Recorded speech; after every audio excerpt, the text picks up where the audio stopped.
So how did you fare on question 11? The inexperienced accountant, trainee accountant, has made some mistakes, and the question says, how should the closing balance be, or what should it be? How should you correct it? And what figure would that be? So I suppose the only thing we can do is to write it all out, as I'm sure you have done in the last few minutes that I gave you. So let's go back to our workings page as we attempt another little exercise here, question number 11. So be clear for yourself which question you're doing in case you have to come back to check it if you have a few more minutes at the end of the question, end of the exam. Right, what I'm going to do is to set up this RLC, Receivables Ledger Control, RLC account, receivables control account basically.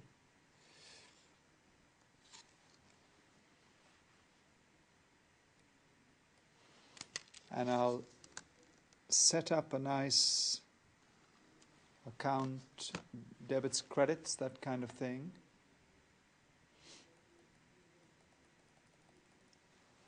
Predominantly a debit, of course. And on the other side, of course, we have credits. Don't worry about dollar signs and things, of course, that's fine.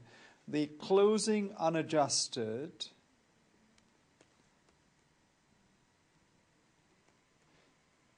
is 396.8. We then carefully correct all the errors. I noticed that the cash sales should be cancelled. So I put it on this side, 88,100 is the answer. Or shall we say we put it on that side, it'll cancel what was on the debit side. So the closing balance includes the 88. If you put it on the credit side, of course, it now is cancelled. What else? The 4,600 is on the wrong side. So I suppose if I put it on this side twice, the first one would cancels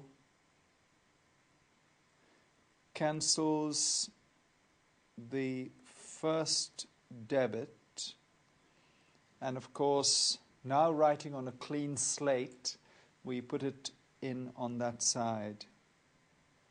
Now correct credit going in.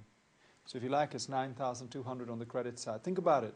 If you put 9,200 on the credit side, it will eat up the 4,600 on the debit side and correctly set up a credit of 4,600.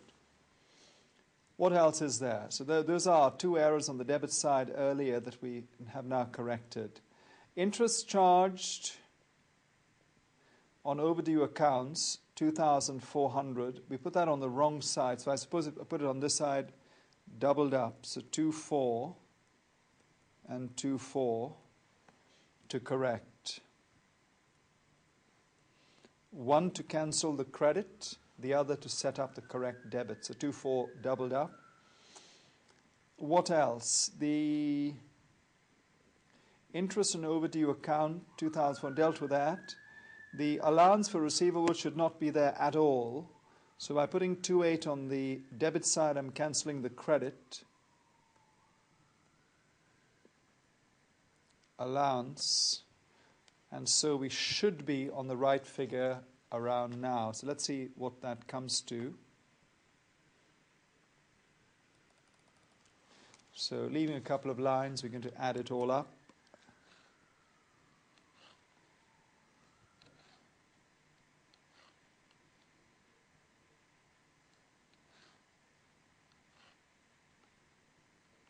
Sorry.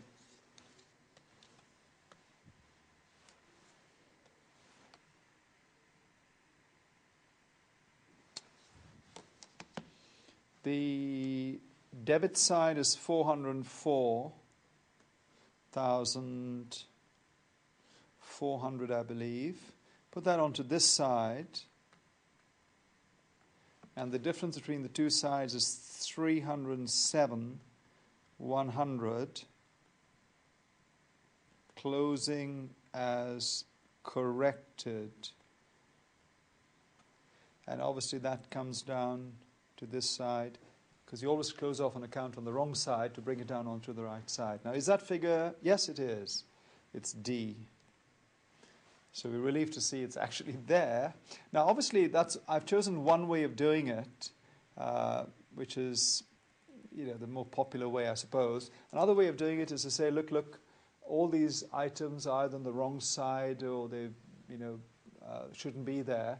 What I can do is just do another receivables control, as if the inexperienced bookkeeper had me by his or her side, and just bringing in the right figures.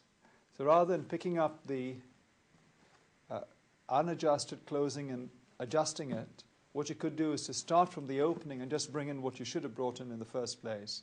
That is an equally valid method. So whatever you want to do, absolutely fine.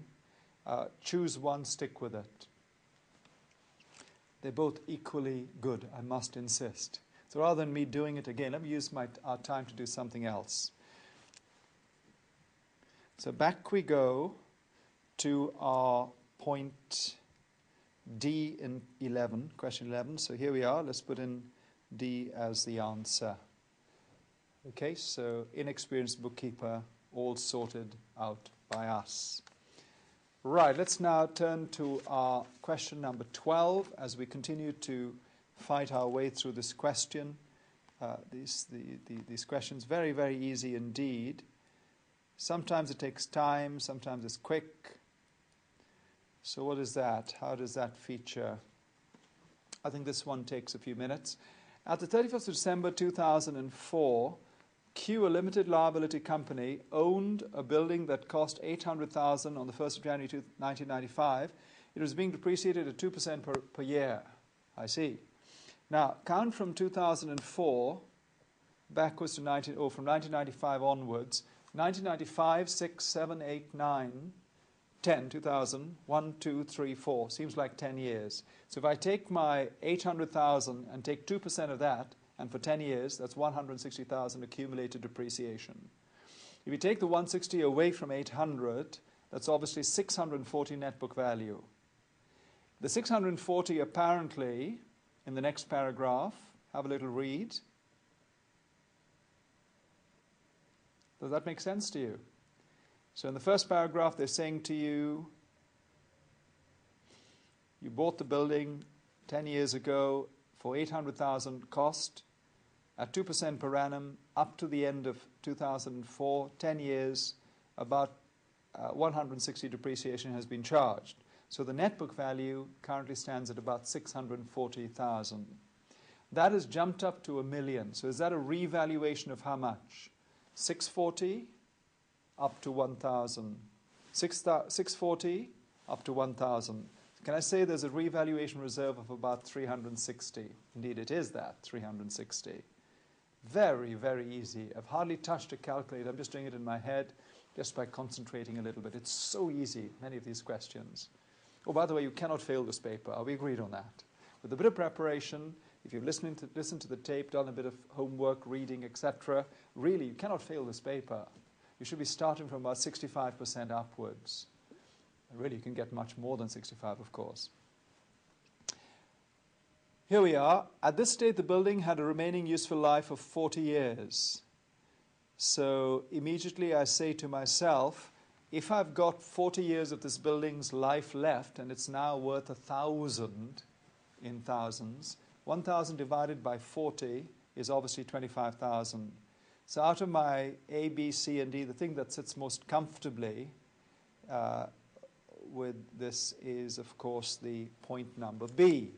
So how do I do that? The answer is B, most definitely. It depends really on how you propose to work it all out. Maybe I should be disciplined and do a proper working, even though we've sort of done it in our heads, really. So let's have a look. Perhaps I ought to do it properly, so I can explain and you can gain some confidence. Question number 12, so easy. depreciation and revaluation. So depreciation and revaluation for this year. The revaluation, of course, is at the start of the year. Do be careful of that. So if you take your 800 and you take 2% of that, and if you take 10 years, that appears to be 160 accumulated depreciation.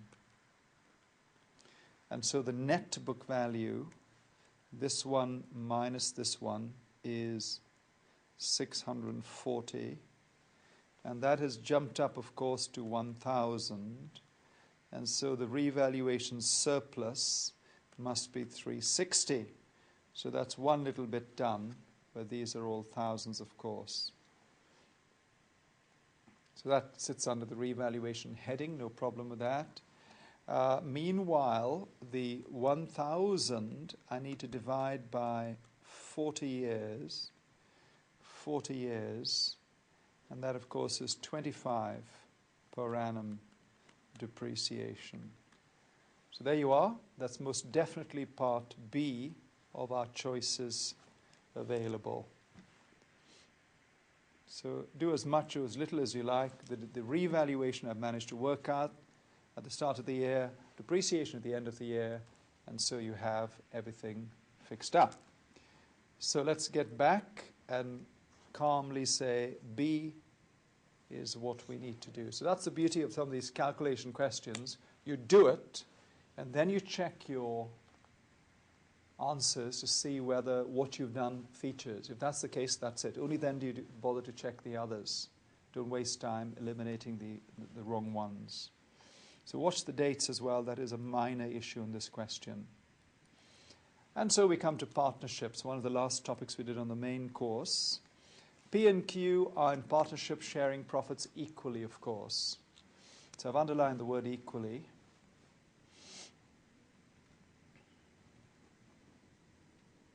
On the 30th of June 2005, R joined the partnership, and it was agreed that from that date all three partners should share equally in the profits.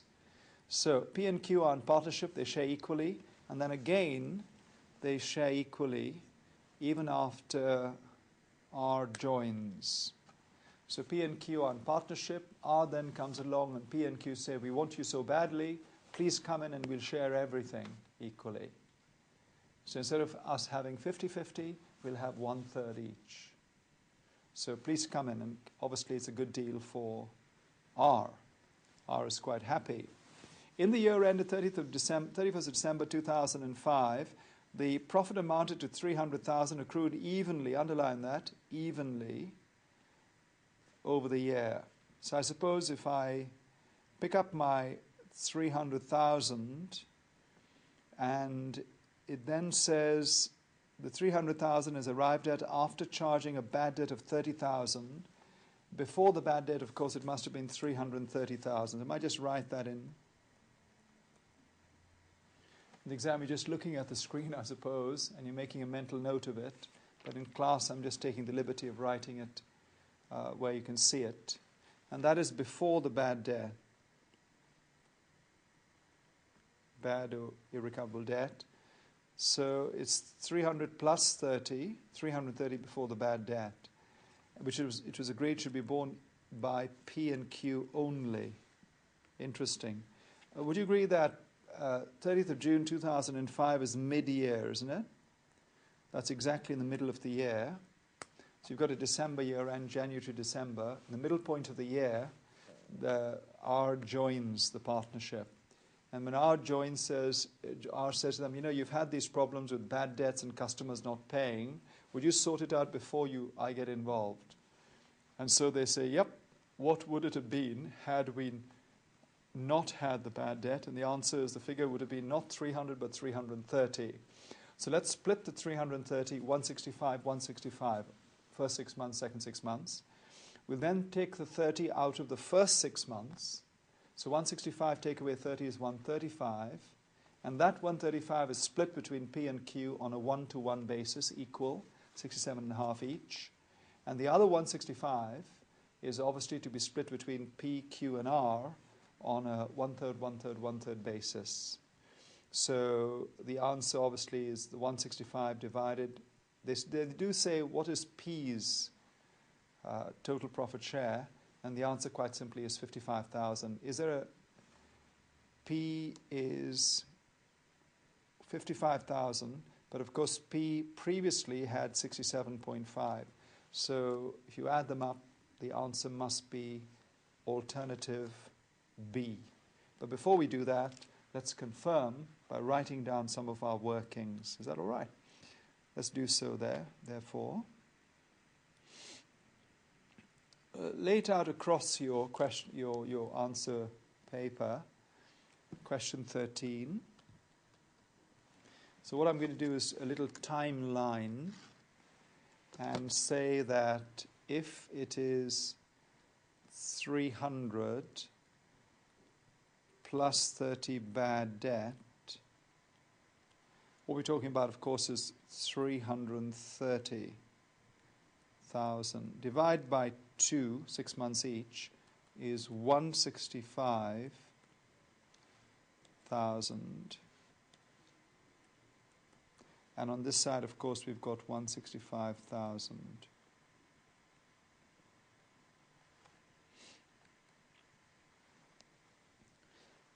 And so the bad debt must be borne by the first half. So I'm going to take away 30. And so that's 135. And that should be split half and half. So I'm going to do that half and half. P and Q, P is to Q, 67.5 and 67.5. So they're asking us to target P. I suppose it must be this one. And as far as the other one is concerned on the other side, that's got to go to P, Q, and R equally, which means 55,000, which is the crucial P, 55,000 and 55,000.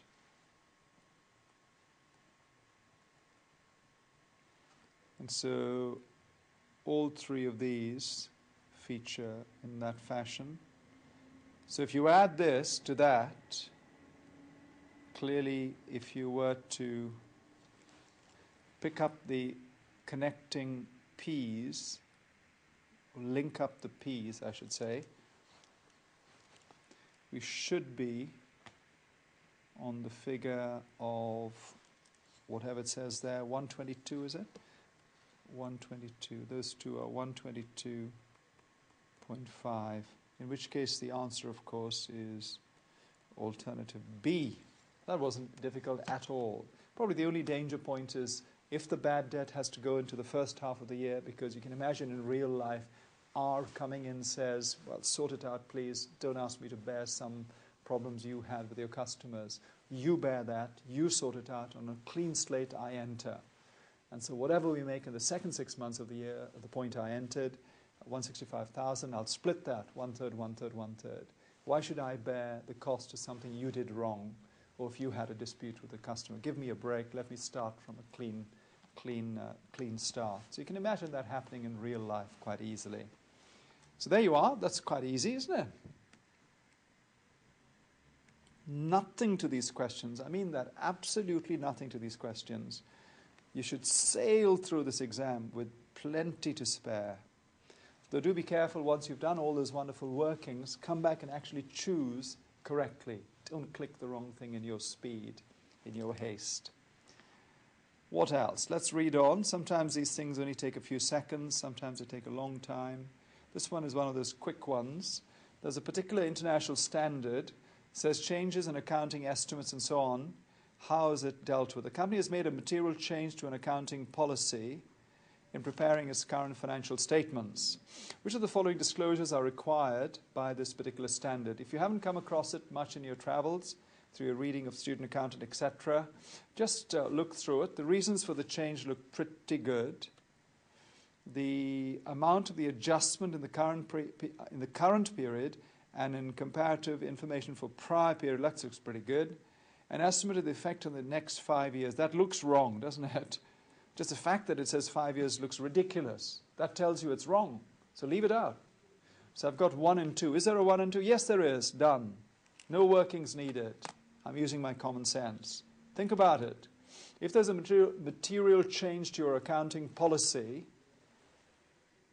obviously the reasons for the change must be shown, and the adjustment for the change must be shown for this year and previous years. Now, basically what they're saying is the policy that you're going to use this year, how does that affect previous years since the asset was bought, you see? So what you do is, let's say some new depreciation, whatever you're charging for the first time, you charge it to this year as well as to previous years. So this year and the previous year are all adjusted, the reasons for the change are given, and of course, that's it. In future years, it should automatically happen, the new depreciation charge. You shouldn't have to do it for 5 years. That is ridiculous. That's completely wrong, point number 3. So 1 and 2, done, move on. That's it. Point number 15 next, question number 15, as we fight our way through this. According to the IAS2 on inventories,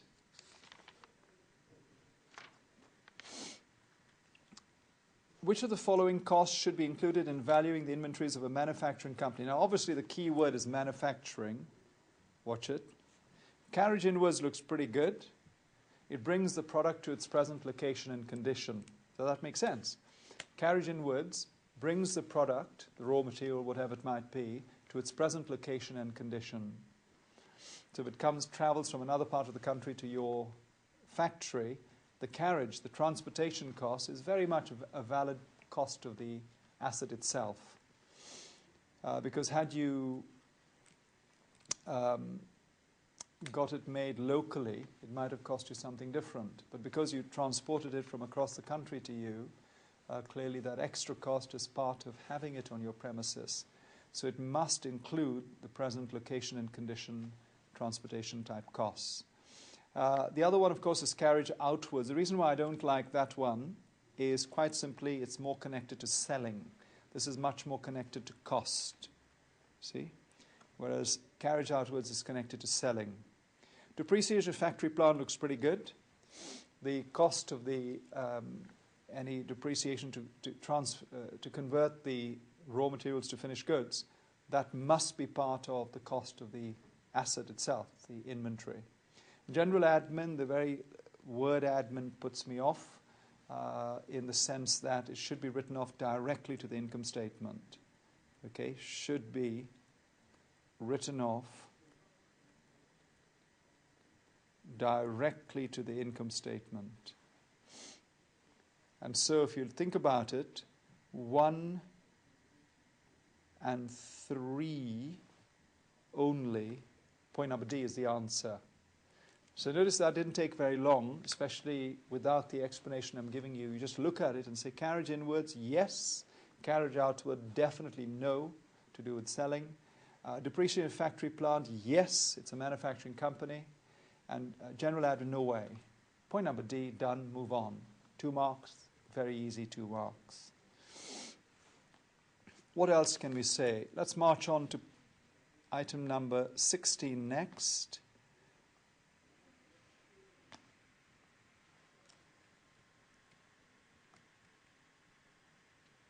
Part of a company's cash flow statement is shown below. Be careful. Operating profit, cash flows. Operating, investing, financing, 3 categories. Operating profit 8640, depreciation charges 2160 in brackets, increase in inventory 330 in brackets, increase in accounts payable 440, no brackets. The following criticisms, i.e. errors of the extract, have been made. Depreciation charges should have been added, not deducted. That sounds absolutely fine. Should have been added. So which of the criticisms are valid? Be careful. Read the whole question. It's part of a company's cash flow. Which criticisms are acceptable, and therefore I'll change them. So depreciation charges should have been added, not deducted. That looks good. Increase in inventory should have been added, not deducted. No, that's not right. It is correct because we bought more. So I can't call that a criticism. It is increase in inventory means I spent $330 more. So I'll put that in brackets. So that seems to be absolutely fine. So in a sense, the criticism is invalid because the comment is correct. Increase in accounts payable should have been deducted, not added. Now that also is not quite right because obviously should have been deducted. Someone's made some comments that are not right, you see. So be careful with what you're doing. Increase in accounts payable should have been deducted, not added. No, it should have been added because they, the suppliers, financed us. So if the suppliers say to us, take the goods, pay us later, we've actually saved cash. So I would say that should be without brackets. Is it without brackets? Indeed it is. So I would say that's the answer. And so as you look around, B looks to be the solid one of the four. So can you stop the tape now and just have a look at that again, please? So point number 16, no problem whatsoever. Let's move on to 17 to show you that some of these are very fast, but can be done very quickly. Which of the following explains the imprest system of operating petty cash? An old-fashioned word called imprest. What that means quite simply is you have a fixed amount that you say to your petty cashier, you're the main cashier, this is the petty cashier, you say, hey, petty cashier, I'll give you $1,000 and make sure it's $1,000 all the time. So at the end of every month, every week, whatever it might be, come along, give me some receipts that replace the cash that you've paid out. Someone asks you for some stamps or, little costs of little expenses. Once they pay it and give you a piece of paper called a receipt in exchange for what you've paid, you keep all those receipts together and you add them to the cash, and that should be your 1,000 balance.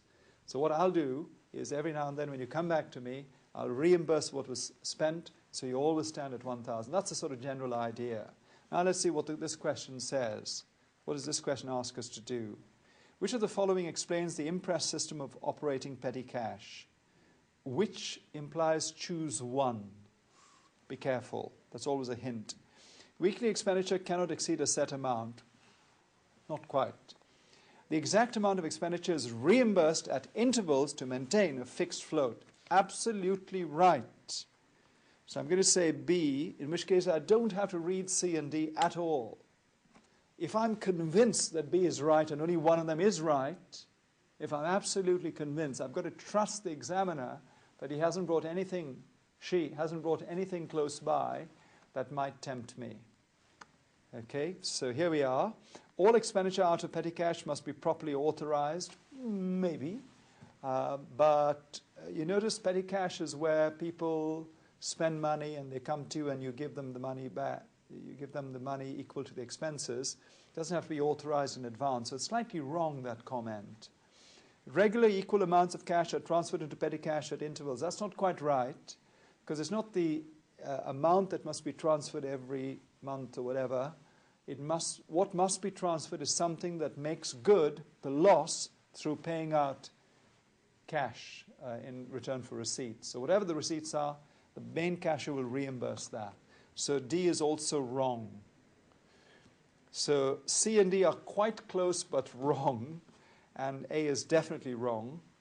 That is seriously wrong, actually. So out of all of those, only B is the one that's correct. So if you're happy with B, stick with it and eliminate all the rest and move on. So at times you see these 2 marks take just a few seconds. At times, of course, they take much longer. So you have to be a bit careful with that sort of approach. In other words, how you use your time. But it comes from doing lots and lots of these exercises. Right, let's march on to question number 18. Which of the following are differences between a sole trader and limited liability company? This is marvelous stuff. A sole trader's financial statements, I might make that. A sole trader's financial statements are private. A company's financial statements are sent to shareholders and may be publicly filed. That looks absolutely okay. Oh, by the way, what's the requirement? Which of the following are differences? Right. The first one looks pretty good. Sole traders' financial statements are private. A company is sent to shareholders and publicly available. So that's a difference. I'm definitely going to accept that. Only companies have capital invested into the business. That's not quite right because sole traders have capital invested. So that's definitely wrong. Point number C. A sole trader is fully and personally liable for any losses that the business might make. A company shareholders are not personally liable for any losses. Yep, that looks absolutely fine. So is there a 1 and 3? Yes, there is. We're greatly relieved to see that. So notice how long that took. I'm just reading it. Within a few seconds, I've decided, yes, using common sense, yes, it's 1 and 3. 2 doesn't look right. Cross next to that. That's it. You've done it. So at times where you have to do, say, a partnership calculation and, you know, bonus issues and rights issues, things like that, they take much longer than the 2 minutes, 2 marks worth of time. But something like that that I just did, it really takes a split second, if you know it, of course. And if you're not, just, you know, make a judgment, make a calculated guess, but make sure that something is ticked on every question. So if you're not sure, you could have a little section in your piece of paper saying, this is something I need to come back to. And then when you come back, do make sure you tick one of them. The marker, the computer will never look at your answer and say, this is ridiculous, -1. They will never do that. At worst, you'll get 0. And that's the nice thing about objective testing by a computer. There is no qualitative aspect to it, you know, good handwriting or, you know, poor figures and style of presentation. Nothing like that. That's your problem. It's a good thing as well as a bad thing, because sometimes at the higher levels, these qualitative aspects come in much more, where a human being is evaluating your presentation. For example, in F7, financial reporting, which is also a paper I teach. The F3, of course, is mainly computer-based, so it's up to you how much workings you want to do, how many workings. Well, something like this you can do in a split second, and that's where you begin to save time. Let's have a look at number 19 in the same vein, on the grounds that it sometimes doesn't take very long to do some of these things.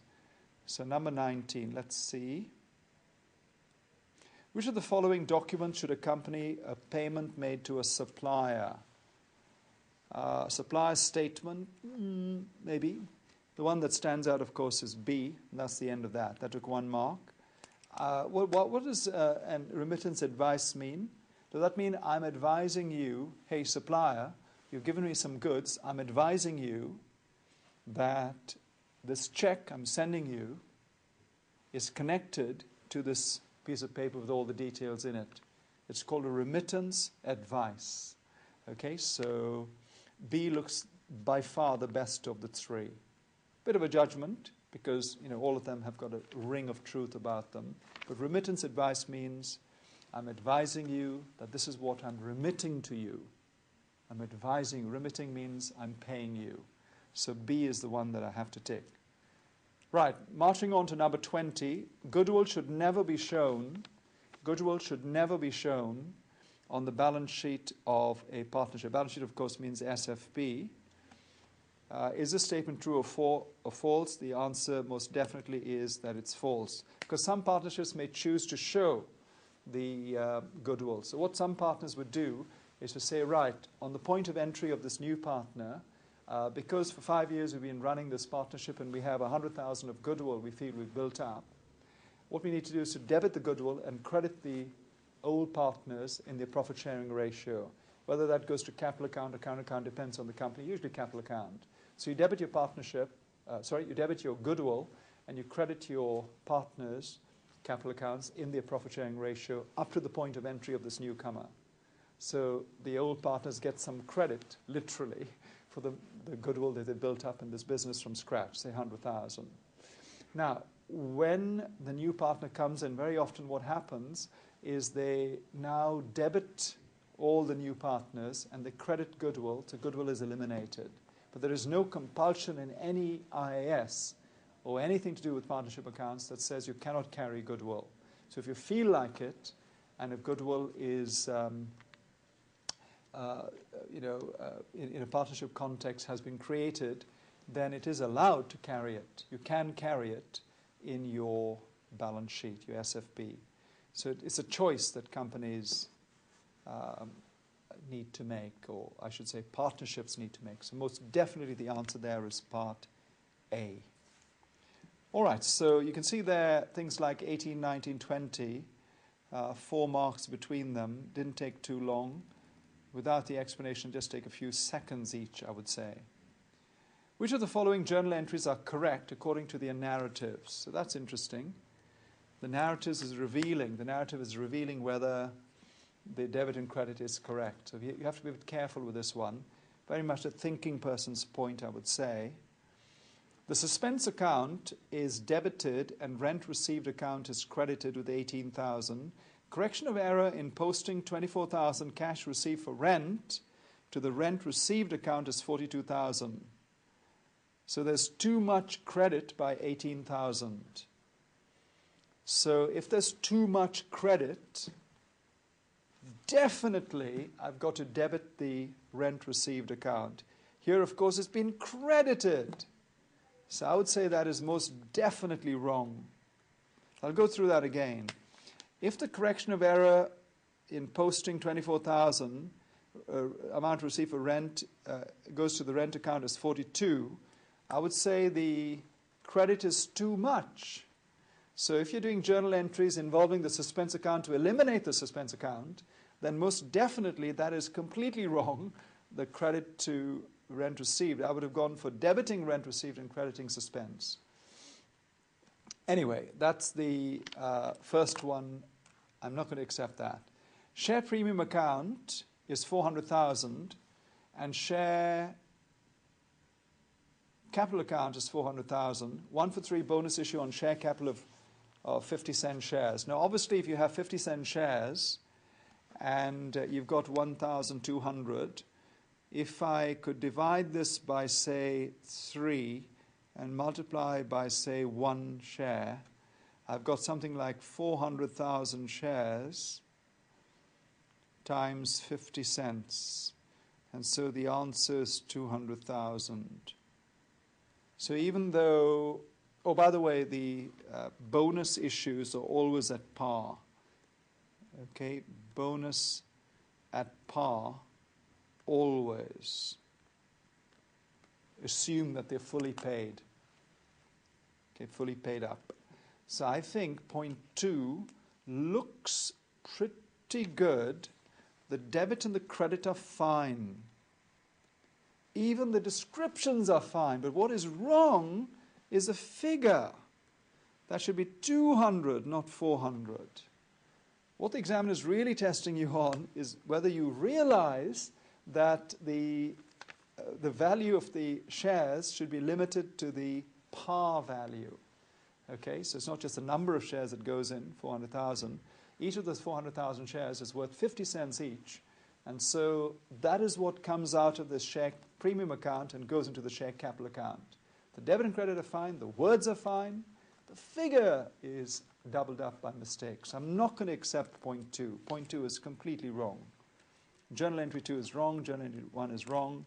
And of course, according to their narratives, it's one of those things where you have to do all 3, I suppose, because there are temptations in A, B, C, D.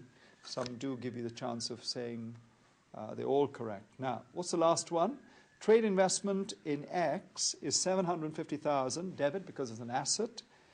Credit share capital 250, credit share premium 500, so it all the books balance. 500,000 50-cent shares issued at 150 per share in exchange for shares in X. So if I say 50 cents goes to the ordinary share capital and $1 goes to the share premium, the figure looks to be rock solid, absolutely right.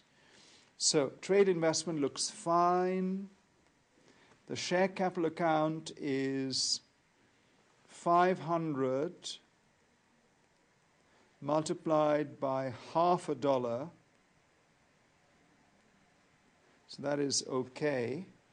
And the other part of it, 500,000 multiplied by $1, that looks to be okay. So do be careful. This comment about 3 and so on is something to do with the other exercise. Please be careful. The share capital account is 5. So it looks absolutely right that the point number 3 has debited trade investment, credited share capital, and credited share premium. So I'm going to go for item number D. Now, if you find that is too much, by all means do a working. In fact, stop the tape now and see if you can write something out. Clearly, there is a little challenge in a question like this. You're fighting the clock to some extent. If you feel that one is wrong, you just say it's wrong by reading the question. If you see that point 2 is wrong from reading the question, just say it's wrong. And of course, point 3 looks to be sound, so either just by writing out a couple of numbers to make sure that the 250 and the 500 are correct, either that style or something much more detailed, much more elaborate, entirely up to you. All right, so there we are. I'm going to go for D as the answer. Question number 21. And so we move on to question number 22 when you're ready, as we continue to fight our way through this very, very easy exercise.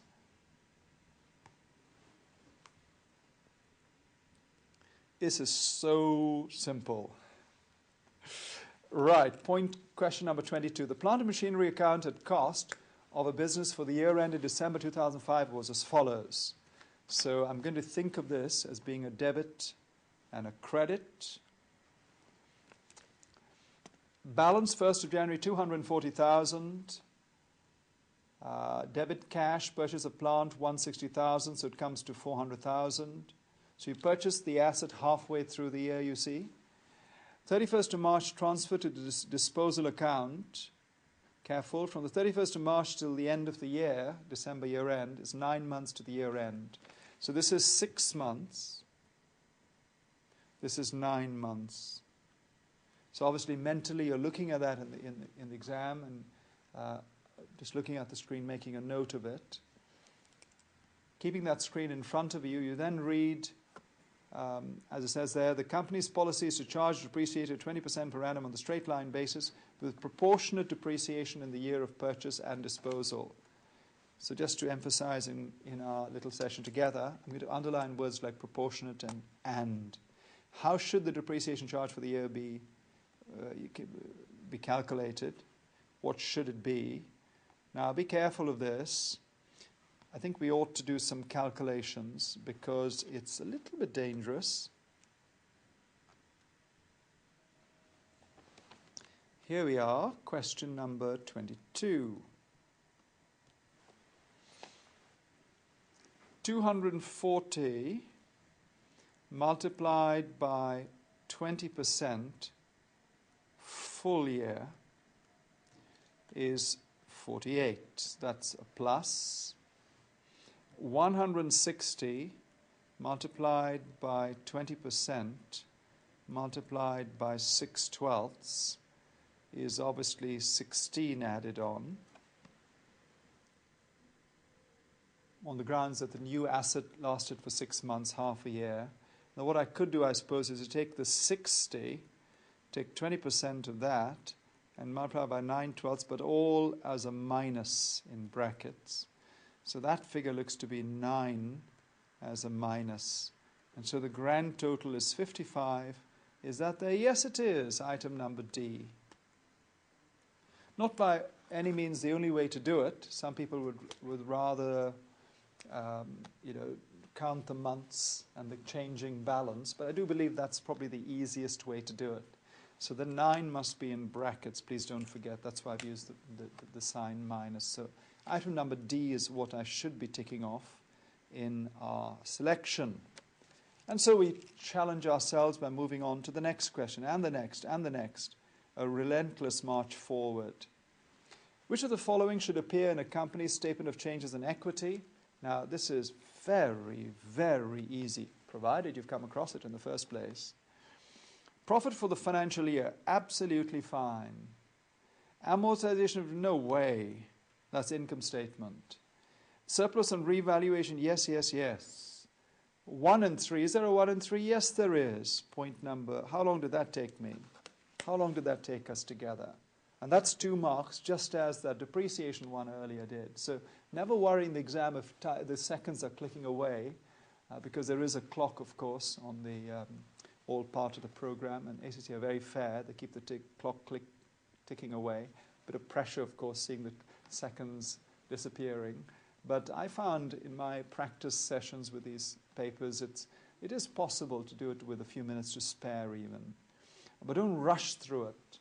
Some people like to get it all done and walk away and say, oh, I've done very well, and they find they've made a few mistakes. I would be inclined to have some kind of a measure of where you're going, and if I've got 25 questions done in 1 hour out of the 2 hours and that kind of thing, you know where you stand. But do be careful. Keep a few minutes in hand in case you have to come back and recheck things. But don't worry if certain things take a long time. There will be others that more than balance the book, so to speak. ACC are very fair because you're not a qualified ACC at this stage. You're still learning the business, so the questions tend to be quite reasonable. And she's a very, very fair examiner, Nicola Ventris, from what little I know of her. All right, point number 24, as we continue to fight our way through this. Which of the following statements are correct? Capitalized development expenditure must be amortized over a period not exceeding 5 years. There's nothing like that anywhere in the book, so I'm going to cancel that. Anywhere in the standards. Capitalized development expenditure, which is an intangible asset, of course, are shown in the balance sheet, SFP, under the heading of non-current. Of course, absolutely no problem. Intangible non-current assets. If certain criteria are met, research expenditure must be recognized. No way. Research is never recognized. Never capitalized as a non-current asset. Never capitalized as any asset, tell you the truth. So research, never. Development, yes, maybe, provided the criteria are satisfied. So I'm going to give a big tick to the middle one and see whether, which of the following which of the statements are correct. To capitalize expenditure, so I'm just going to say A only. Does that make sense? I think A only is the one that's correct. The other two are wrong. So had the question been a bit different, saying something like, which of the following are incorrect, then we'll probably go for 1 and 3, which is D. But because it says which are correct, then, of course, you'll have to go for item A, just item number 2, the second of the two. And so we come to our question number 25. A fire, oh dear, on the 30th of September destroyed some of the company's inventory and its inventory records. Everything and its records. That's a disaster. The following information is available. Inventory at the 1st of September is 318. Sales for September 612. Purchases coming in is 412. And inventory in good condition at the end of the year, undamaged by the fire, is 214. Standard gross profit percentage on sales is 25. This is just like incomplete records, isn't it? Indeed, it is incomplete because the fires destroyed some of the records. So what you've got left is incomplete. You see the story there? In my day, I remember a question where the examiner said something about, this was more a paper exam in those days.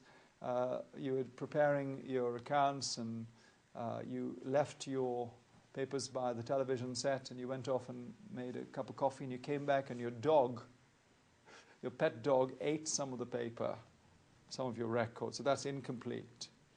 And in fact, on the question paper itself, there was this jagged edge to the edge, to one of the piece of paper that they had drawn on in the question paper. The jagged edge was where the dog had bitten and eaten up some of the records. So you had to go back and try to work out what might the cost of sales be, or what might the lost stock be, given that some of the records were destroyed. That kind of thing. So it's very interesting. They think of all kinds of different scenarios. So here we are. There's a fire, not a dog, in this particular case. Standard gross profit percentage on sales is 25%. Now, as usual, if it says on cost, we're talking markup. If it says on selling price, we're talking margin. So keep those two words carefully separated. Cost is very popular markup on cost, but margin equally could come up as indeed it has here. Based on this information, what is the value of the inventory lost?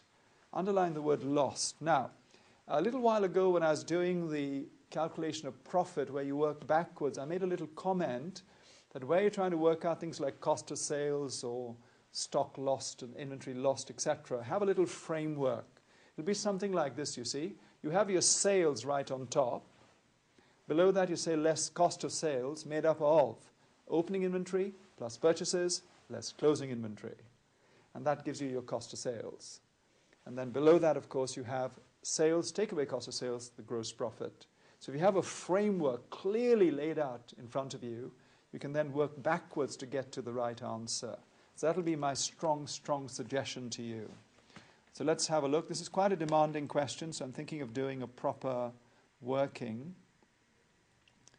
because even with plenty of space, this is a challenging exercise. So let's give myself plenty of space to get me started here. So here we are, question number 25, something about a fire.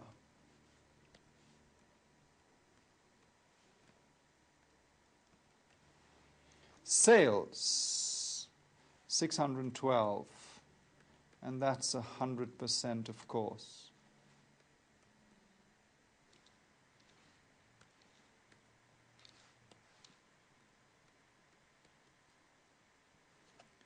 Less cost of sales, the opening is 318, plus purchases 412, coming to 730 so far. Does that make sense? So you've got your framework all nicely laid out. It's like a little trading account, like the early days of an income statement. That's all it is, really. So sales done, sales revenue. The cost of sales opening plus purchases is 730 minus the closing, which is obviously, there is some good stock. So I'll just say bullet point number 1, there is indeed some good inventory. So closing inventory, just use an abbreviation there. Good is 214.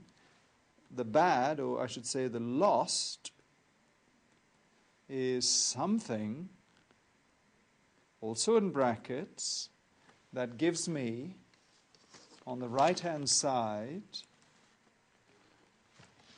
you see, on the right-hand side, it gives me the cost of sales. You see, this is cost of sales equals that. And of course, as you work it all out, we are told that the gross profit margin,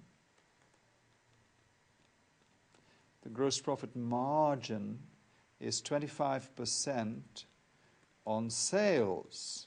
And if my sales is 612, what is 25% of 600? Is that 153? And if that's 153, and if I have my sales at 612 all nicely laid out upstairs, so 612 is my sales. If my gross profit is 153, my cost of sales must be 459. Do you follow that? So if my sales is 600 and something, and my cost of sales low down is 153, the gap between the two must be 459. So what I did there was I compared my sales to my profit. That's how I got my cost of sales. Different ways you can do it. And if that is 459, I suppose 730, take away 214, take away something, comes to 459, and that answer clearly, using a calculator, is 57.